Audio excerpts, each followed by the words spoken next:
با تاوتوی تەوەری یەکەم بکەین ئەمڕۆ نوێی نیسانە وەک خۆداگاداری لە نوێی نیساندا یادی ئازارکردنی عێراقا 21 ساڵ بەر لە ئێستا کۆتایی هێنرا بە ڕژێم و دەسەڵاتی دیکتاتۆری سەدام حوسێن کە ئەمەش بووە ڕۆژێکی دێرین و لای عێراقیەکان ساڵ لە دوای ساڵ یادێکرێتەوە بەڵام لێرەدا پرسیارەکە ئەوەیە لە ماوەی 21 ساڵە ئایا ئیرادە و دەستکەوتەکان بۆ گەلی عێراق چی بوون؟ بەڵێ بۆ ئەو مەبەستەش میوانداری بەڕێز نەوزادی مهندسمان کردووە چاودێری سیاسی مامۆستا نەوزاد بەخێر بیت مامۆستا با لەوە دەست پێ بکەینەوە لە ماوەی 21 ساڵدا چی ئەگوزارێت لە گۆڕەپانی سیاسی عێراق ئایا ئەمە بە کۆتایی ڕژێم و دەسەڵاتی بەعس تەواوی ویست و ئیرادەی گەلبدیاتوە گەلی عێراق بە شێوەیەکی گشتی؟ وڵا سەرەتا وەکو دەردیکاوراڵێ پیاو نازانێت پیرۆزبایی بکە یاخود داغ بخە داغ بخوا لەوەی کەوا لە نوێی نیسانی ساڵی 2023دا بۆ یەکەم جار و دوای 30 ساڵ تقریبن ڕژێمی سەدام حوسێن و بەعسی لە گۆڕنرا و ڕوخێنرا بۆ خۆی لە کاتی خۆیان هەواڵێکی زۆر خۆش بوو و هەنگاوێکی زۆر باش بوو و هەموو گەلانی عێراق بالئیجماع غەیری ئەوانەی کەوا سەر بە ڕژێم بوون و لە مەسلحەتیان درا و بەرژەوەندیان نەما و گیران و دوورخرانەوە و ئەوانە غەیری ئەوە زۆرینەی کۆمەلگای عێراقی بە کوردستان و بە باشوور و بە وەسەتی عێراقەوە چەند ڕۆژ و هەفتە و مانگ ئاهەنگیا جێرا بوو ئەو سەرکەوتنەوە نەمانی ئەو ڕژێمە چکە ئەو ڕژێمە لە ماوەی 30 ساڵی ڕابردووە بیرمان نەچێ لە ژێر سایی سیاسەتێکی ئاگر و ئاسنا کۆمەلگای عێراقی بە عەرەب و سوننە و شیعە و هەموو ئاین و مەزهەبەکان بەبێ جیاوازی وەکوڵێن مامەڵەی ئەکرد و هەمووانی بێبەش نەکرد لە زوڵم و ستەم و چەسانەوەی خۆی بۆیە هەمووان پیان خۆش بوو بۆیە ئەگەر هەندێک کەس بە ڕزگارکردنی عێراقی ناوە بە ئەوانەی کە هێزە ئۆپۆزیسیۆنەکان و گەلانی عێراق بوو هەندێک کەسیش بە داگیرکاری دانراوە لە وەکو ئەو ڕژێمە عەرەبیانەی کە هاوپەیمانی ڕژێمی بەعسی سەدامی بوون و بۆ ئەلموهیم پرۆسەکە سەرکەوتوو بوو و هەر ئەمڕۆ لە نوێی نیسانی ساڵی 2023 بۆ یەکەم جار شاری بەغدادی پایتەخت کەوت و بۆ ئێوارەکەی هەمومان بیرمانە وەکوڵێن پەیکەرەکەی سەدام حوسێن لە ئەوە گۆڕەپانی فردەوسی بەغدادا ڕوخێنرا و هێنرایە خوارەوە و ڕۆژی دەی نیسان شاری کەرکووک وەکو ئەخیر شار و دوایی سەلاحەدین و ئەوانە کەوتە ژێردەستی هێزەکانی هاوپەیمانان بە ڕابرداتی ئەمریکا. وەکوتم پرسیارەکەی جەنابتان بەداخەوە ئەوەی گەلانی عێراق بە ئیجماع بە کوردی شەوانێت دەیویست و دەیخواست لە دوای ڕژێمی سەدام حوسێن عێراقێکی بەهەشت ئاسا عێراقێکی خۆشگوزەران عێراقێکی پێشکەوتوتر عێراقێک کە ئاوات و ئامانجەکانی چەند ساڵی ڕابردووی 30 ساڵی ڕابردوو وەدینە هاتوو بێتە دی بەداخەوانە بوو ڕاستیە حەقیقەتە ئەوەیە لەوانەیە هەرێمی کوردستان خۆشبەختانە چونکە بیرمان نەچێ ئێمە لە ساڵی 90ویەکەوانێ پێش تقریبا 11 ساڵ پێش ڕووخانی ڕژێمی سەدام حوسێن هەموو دام و دەستگانی سەدام حوسێن و ڕژێمی بەعسی سەدامی لە هەرێمی کوردستانە نەما لە ئەنجامی ڕاپەڕینە مەزنەکەی گەلەکەمانەوە بۆیە ئێمە زیاتر و پێشتر لە وەسەط و باشووری عێراق هەستمان بە ئازادی و ئەوانە ئەکرد بەڵام دوای 2003 تقریبا ئەگەر ڕاست بکەین یاورد قسە بکەین لەوانەیە هەر 5 ساڵی یەکەم هەم گەلانی عێراق بە کوردستانی شەو لە خۆشیەک و لە ئازادیەک و لە خۆشگوزەرانیەکە بوو بەڵام دوای ئەوە عێراق بووە گۆمێکی خوێن بە تایبەتی لە باشوور و وەسەتا لە بەهۆی شەڕی ناوخۆ شەڕی مەزهەبی شەڕی ئاینی پێکهاتەکان تەدەخول و دەستێوەردانی وڵاتانی ناوچەکە زلهێزەکان ئامادەگیان هەبووە هەموو ئەمانە وای کرد تا ساڵی 2013 و 11 و 12 ئەوە بێ لەو کاتانەشا خۆشبەختانە کە با نقطەیەک باس بکەین کەوا کورد زۆر بەهێز بوو و بە قووەت و بەهێزەکەەوە لە سەر گۆڕەپانی سیاسی عێراقا وجودی هەبوو و بە تایبەتیش لە دوای هەڵبژاردننی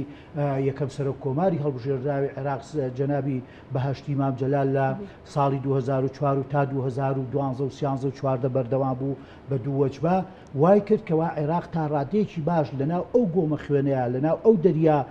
هەڵچ و داچوونەیە بپارێزیەوە هاوسەنجی ڕابگرێت لەناو هێزەکانە لەناو لە دەرەوەی عێراقا بەڵام دوای ئەو لە ساڵی 2014 بەدواوە هەرێمی کوردستان بەداخەوە بەهێز و پێزەکەی لە بەغایە لە دەستدا بۆ جارێکی تر عێراق کەوتەوە بەر شاڵاوێکی شەڕ و جەنجی داعش و تیرۆرستان تا ساڵی 2007 خایان لەبەر ئەوە بەڕاستی لە ناماوەی ئەم 21 ساڵی ڕزگارکردنی عێراق یا ڕوخانی ڕژێمی سەدام حوسێنە ئەگەر بیخەیتە سەر یەک تەسەور ناکەم 5 ساڵی استقراری سیاسی ئابووری ئەمری کۆمەڵایەتی گەلانی عێراق بە خۆی و بینی بێ و ئێستاش خۆتان دەبینن سیر دەکەی عێراق لە دوای نەمانی جەنگی داعشی شەوانەیە لە دوای 2007ەوە کێشە و ملبلانەکان لە نێوان هەرێم و بەغدادا لە نێوان بەغداد و وڵاتانی ناوچەکە دەستێوەردانەکانی ئێران تووچیا وڵاتانی ناوچەکە زلهێزەکان هێشتا عێراقێکی بەقوت و بەهێز دروست نەبووە کە خاوەن ئیرادە و بڕیاری خۆی بێ. بۆ نمونە سەیرەکەی عێراق بەدەیان کێشەی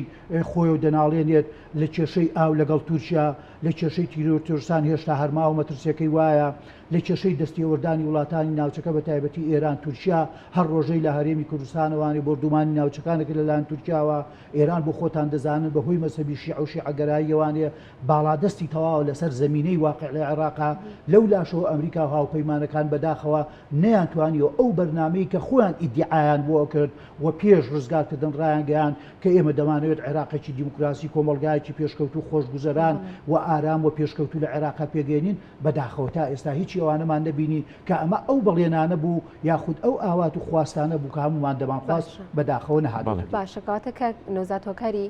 بەدینەهاتنی ئەو ئاوات و خواستانە بۆ چیە گەڕێتەوانێ وەک ئاماژەمان پێکردکە دوای 21 ساڵ ئاياتوانین بڵێن ئامانجەکانی ئەمریکا هاوپەیمانان و ئەو وڵاتانی کە دژی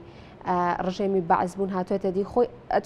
ئەتوانین بڵێن کە ئامانجی سەرەکی نەمانی ڕژێمی بەعز بوو ئەوان هاتوێتە دی، بەڵام ئەتوانین کە بڵێن حکوومەت و حکومڕانی ئەو پلانە یاخود یاسانی کە هەبوو ئەمانە هاتوێتە دی، یاخود ئەمە بە دیاریکراوی هۆکارەکەی بۆ چیە گەڕێتەوە گەرنات. وەکوتم لە سەرتاوە خوشکە بەخۆی ئەوەی پێکاتی عێراق هەر لە سەرتاوە لە 100 ساڵ لەمەوە پێشەوە کۆمەڵگەی عێراقی کۆمەلگایەکی یەکگرتو نەبووە، لێک نەتەوە پێک ناتۆ، لێک ئاکرین پێک ناتۆ، لێک مەسە پێک ناتۆ. بۆی هەموو ئەمانە خاڵی لاوازی دەوڵەتی عێراقی بوون هەر لە سەرتاوە. بۆ خۆتان زان نەگەر بۆ مێژوو بگەڕێنەوانێ کورد هەر لە سەرەتای دانان و هەڵبژاردن و تاج لە سەرنانی مەلیک فەیسەڵ یەکەمەوە بەشدار نەبووە، چونکە نەیویستۆ بچێتە سەر و عێراقە پڕ ئاژا و پڕمەشاکیلانە. بەڵام ئیتر سیاسەتی گەورە هێزەکانی ئەو کاتەی بەریتانیا و ڕێکەوتنی عێراق تووچە بەریتانیا وای کرد کە کوردستان هەرێمی کوردستان و ویلایەتی موسڵی و کاتە تا ساڵی 1926 بە ڕسمی چێنرا بە دەوڵەتی عێراقەوە. دواتر لە ناو عێراقیشا بۆ خۆتان دەزانن لە باشوور و وەسەتا پێکهاتەی ئاینی جیاواز لە مەسیحی و لە ئاین لە ئیسلام و لە جوولەکە و لە سائبە و لە هەموو ئەوانە پێکاتەوە لە مەذهبی سونە و شیعە. هەموو ئەمانە خاڵی لاوازی ئەم دەوڵەتی عێراقی بوون. بە درێژایی 100 ساڵی ڕابردوو ملبلانیەکان کەم و زۆر هەڵچوون و داچوونی گەوریان بەخۆیانەوە بینیوە. ئەم ملمەلانێ ناوخۆیانە وەکوڵێن خاڵی لاوازی هەمیشەی دەوڵەتی عێراق بووە. دوایەوەی کە کوردیش بەشداری لەو دەوڵەتەیە کرد بە ناخۆشی و بە زۆری هەمیشە کورد لە شۆڕش و ڕاپەڕین و خۆپیشاندانەکانە بووە. هەر لە زمانی مەلیک مەحموودی حەفیدەوە تا ساڵی سیەکان و تا ساڵی چلەکانی شۆڕشی بارزانەکانی یەکەم و دواتری شۆڕشی ئەیلول و دواتریش لە هەفتەکان شۆڕشی نوێی گەلەکەمان و تانەوەتویەک ئەمە تەمەنێک و زەمنێکی دوور و درێژ بووە. و دواتریش لە ناو کاتێ دەوڵەتی عێراق کەوتە بەرململانی حیزباتیەکانی بەعسیەکان یەکەم جار هاتنە سەر حکم و کودەتای مەسەلەن کۆماریەکان عەبدولکەریم قاسم بەسەر پادشایەتیە و دواتیش لە نێوان بەعسیەکان خۆیان و دوای جێگیربوونی 30 ساڵی دەسەڵاتی سەدام حوسێن ئەحمەد حەسەن بەکر هەموو ئەمانە کێشەی عێراقی هەندەی تردەوە. عێراق کەوتە بەر سیاسەتێک و سیستەمێکی حکومڕانی دیکتاتۆری و تاگڕەوی تاک حیزب تاکسەرکردەوانێ. ئەوە بۆ خۆتان دەزانن 8 ساڵ شەڕی عێراق ئێران هەڵگیرسا، دواتر شەڕی کوێتی هەڵگیرسا. هەموو ئەمانە نەهامەتی گەورە بوون. بۆیە ئەم کێشە و ململانیانە یاخود ئەم شەڕ و ئاژاوانەی کە ڕژێمی سەدام حوسێن ئەوەیە کرد دەیویست ببێتە زەعامەتێک و زەعیمێکی گەورەی عەرەبی و سیاسەتە پاوانخوازیەکان یاخود بیرۆکە و فراوانخوازیەکانی خۆی وای لێ کرد عێراقی گەیاندە وڵاتێک کە وڵاتێکی دەوڵەمەند بە سەرچاو مرۆیەکان بە سەرچاو سروشتیەکان بە نەوت و گازی سروشتی وای لێ کرد ئێستا عێراق بووەتە یەکێک لە وڵاتان کەوا فەقیرترین هەژارترین و قەرزێکی زۆری کەڵەکە بووی لەسەرا. ئەمانە ئەسبابن بۆ ئەوەی کەوا عێراق نەتوانێت خۆی لەو تەوقە ڕزگار بکە کە بە درێژایی 100 ساڵی ڕابردوو لە ئەستۆی و لە گردنیا بووە. بۆی عێراق و دواتریش دوای گۆڕانکاریەکەش شیعەی دەسەڵاتداری ئێستا بەداخەوە وێنەیەکی جوانی لەم 21 ساڵەیە وێنەیەکی جوانی حکومڕانیان پیشانی گەلانی عێراق نەدا. ئەوەندەی سەرقاڵی چەسپاندن و فراوانخوازی و تەشەیوع بوون لە ناو گەلانی عێراقا. هۆکارەکەی تایفیە کاک نەوزاد جان تایفیە بەڵێ یعنی تەشەیوع تایفیە مەزهبیەکە ئەڵێ ئەمە وای کرد کەوا جارێکی تر گڕی تایفی و مەزهبی لە نێوان سونەی عەرەب بە تایبەتی لەگەڵ شیعەیە گر بسێنێ و بوێتە هۆی ئەوەی کەوا ئەوەندە ململانێکە ئاستی نزم بێتەوە لەسەر ناوی عومەر و عەلی خەڵک بکوژن و چەندەها خەڵکی بێتاوان ئەوە بکەن بۆی بەڕاستی ئەمەیەکە لەوانە کە شیعەش کە زۆرینەن و باڵادەست و تا ئێستاش کێشەکان یەک لە ناو ماڵی شیعە خۆیان باشە دووش لەگەڵ سونە و سێژ لەگەڵ کووردا هەموو ئەمانە وای کرد کە عێراق تا ئێستا وەکوڵێن لە بازەیەکی بۆشە چەق بەستوودا بە دەوری خۆیان بسوڕێتەوە هیچ هەنگاوێک بۆ پێشەوە نەنێ. بەڵێ کاک نەوزاد لە دوای پرۆسی ئازادی لە دوای 2023ەوە بە ماوەیەکی کەم چەندین گرۆپی تیرۆریستی لە عێراق سەری هەڵا پرسیارەکەم لێرە ئەوەیە ئایا ئەمە پلانێکی ڕێکخراو بوو کە لەلایەن وڵاتانی ئیقلیمی و جیهانیەوە جێبەجێ ئەکرا دال و مەدلولی سیاسی لەو بارەوە چییە؟ خۆی با تۆزێک مێژوو بێنینەوە پێشچاو خۆتان زانن ساڵی 2001 لەلایەن ڕێکخراوی قاعیدەی ئوسامە بن لادن و تالیبانەوە لە ئەفغانستان هێرشێکی تیرۆریستیان کردە سەر ئەمریکا و نیویۆرک و واشنگتن و هەردوو وەکوڵێن تاوەری بازرگانی جیهانیان داڕمان و ئەمە زەربەیەک و لێدانێکی گەورە بوو لە ساڵی 2001وانێت دنیا بووە دابش بوو بەسەر دوو بەرەی تیرۆریستان و بەرەی دژە تیرۆریستان وەلەو کاتەوانی خۆشببختانە بۆ یەکەم جاریش کورد بە خۆشببختانە و بە عاقلانە و ژیرانە کەوتە بەرەی دژە تیرۆریستانەوە خۆتان نزان ئەگەر بیرتان بێ لە کوردستانیشا لە ناوچەی هەورامان و تەوێڵە و بیارە گروبێکی زۆرتون ڕەوی تیرۆریستان سەریان هەڵدا ئەوە بوو پێش ڕووخانی سەدام حوسێن لێ دران و نەمان و ئەوانە لە 2001 ئەمریکا بۆ وەڵامدانەوەی ئەو هێرشانەی نیویۆرک و واشنگتن هێرشی کردە سەر ئەفغانستان و ڕژێمی تالیبانی توندڕە و سەلەفی ئەو کاتی ڕووخان من ێستاش بیرمە تیرۆریستانە و کاتیان بوو ئەگەر ئەفغانستان قوتابخانەی سەرەتایی و ئامادەی بوو بێ بۆ هێز و تواناکانی خۆمان ئەوە عێراق دەکەینە زانکۆ بەوەی بەو پلەی کە تیرۆریستان لە عێراقا تواناکانی خۆیان هێزەکانی خۆیان ئەزمموی خۆیان لە کاری تیرۆریستیا گەشە پێدا و گەشتە ئەوەی کە وەکو بڵێن لە زانکۆ تەخەڕوجیان کردووە بۆی عێراق بۆ مۆڵگەیەک بۆ کۆبوونەوەی هەموو هێزە تیرۆریستە توندڕەوەکان و چەندین سەرکردەیەک و زەرقاوی و چی و دواتریشیان داعشکە ئەبوو بەکر بەغدادی چەندین سەرکردەی تر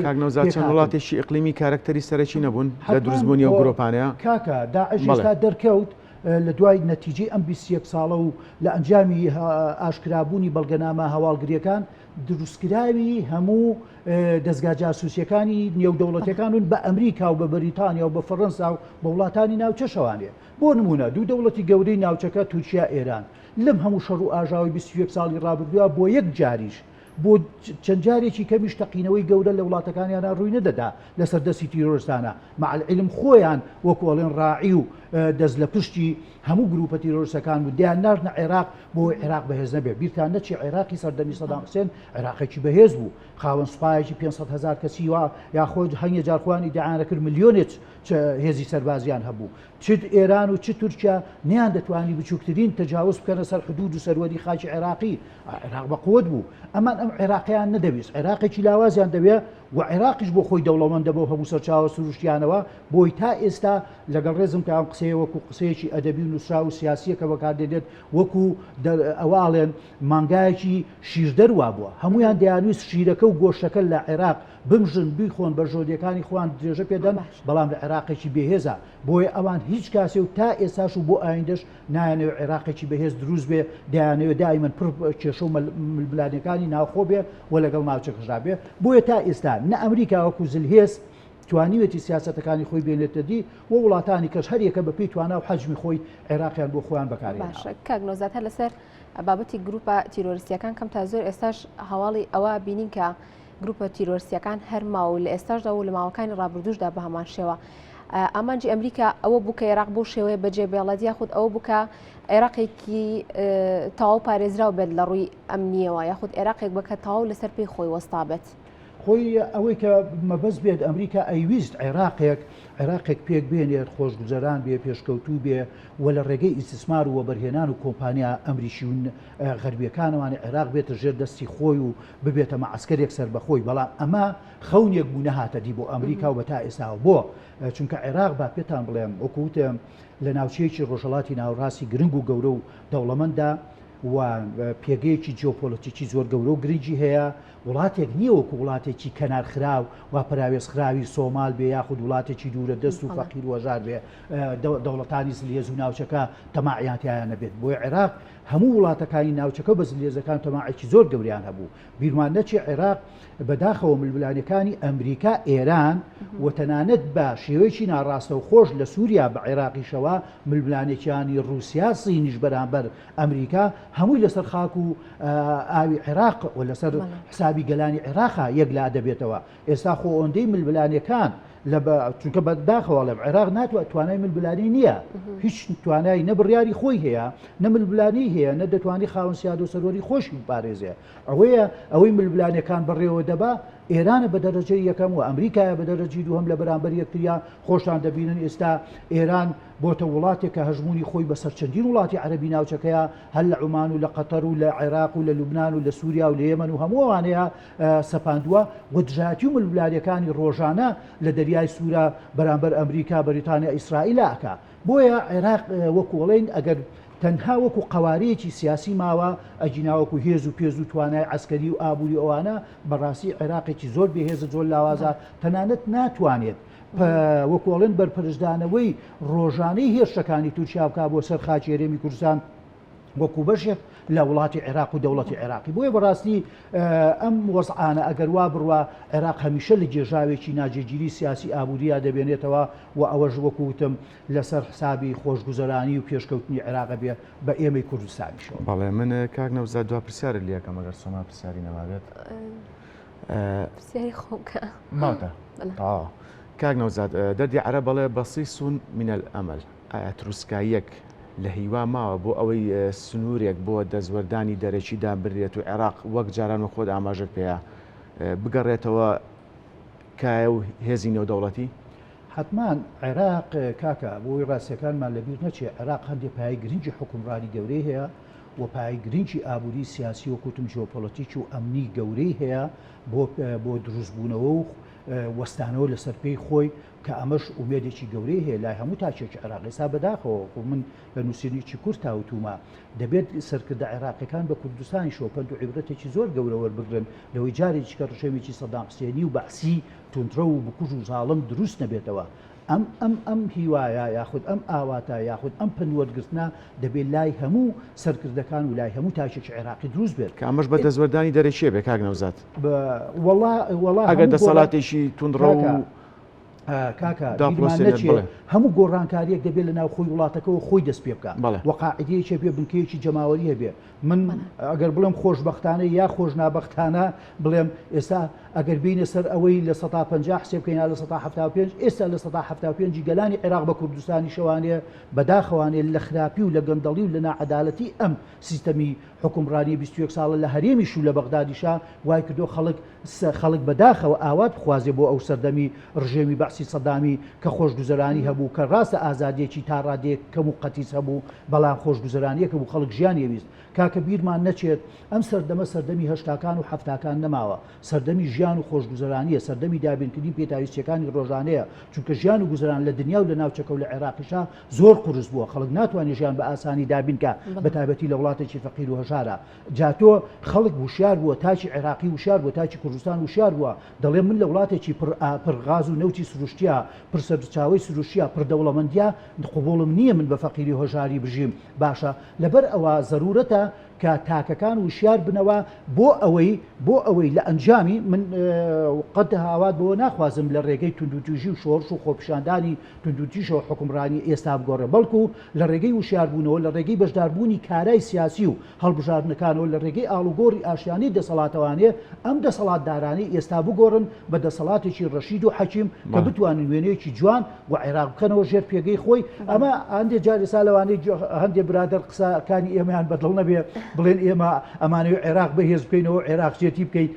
ئێمە تا ئەو ڕادی من هەمیشە ئەم قسەیەکەم زۆر دووبارەیەکەمەوە تا ئەو کاتەی ئێمە وەکو هەرێمی کوردستان لە چوارچێوەی دەوڵەتی عێراقی فیدراڵا بین دەبێت ئێمە وەکو عێراقیەک بیر بکەینەوانێ بۆ بەهێزبوونی خۆمان چونکە عێراقێکی بەهێز هەرێمیش کوردستانی بەهێزی لێ پەیدا دەبێت هەرێمێکی بەهێز عێراقێکی بەهێزی لێ پەیدا دەبێت کێشەکانی عێراق و ململانیەکان خۆتان دەزانن مەسەڵەن لەوانەیە بڵێن با عێراق و وەسەد پڕ ئاژاوە بێ هەمومان بیرمانە لە کێشە ملبلانی و شەڕی ناوخۆی سونە و شیعە 2 ملیۆن ئاواری عێراقی هاتبوونە کوردستانوانی ژیانی ئێمەشیان لەوانەیە بڵێم بە شێوەیەک لە شێوەکان قەتیس کردبوو ناخۆش کردبوو هەمومانیان بێزار کردبوو لەبەرەوە ئەگەر عێراق وڵاتێکی خاوەن دەسەڵات و ئیرادە بێ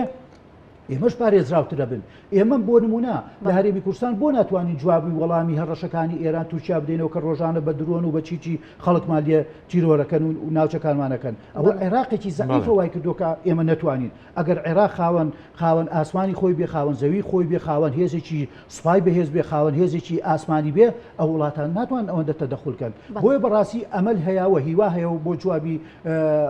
پرسیارەکەی جەنابان عێراق وەکوتم پایی گرنگی هەیە بۆ ژیانەوە بۆ وەستانەوە لەسەر پێی خۆی ئەوەش وەکوتم بە خەڵکێکی توانا و بەهێز و نیشتمان پەروەر و خاک خۆشەویست دەبێ نەخوانەخوازە با وڵات فرۆش و خاک فرۆش و بۆ بەژەوەندی ئەو وڵاتانی ناوچەکە لە پێناو مشتێک وەکو ئەڵێن دۆلار و دەستکەوتێکی کاتی بۆ خۆیان و دەوڵەمەندکردن بە شێوکی ناعەدالەتی و گەندەڵی و حرامی لەسەر حسابی نەتەوەی عێراق و گەلانی عێراق. بەڵێ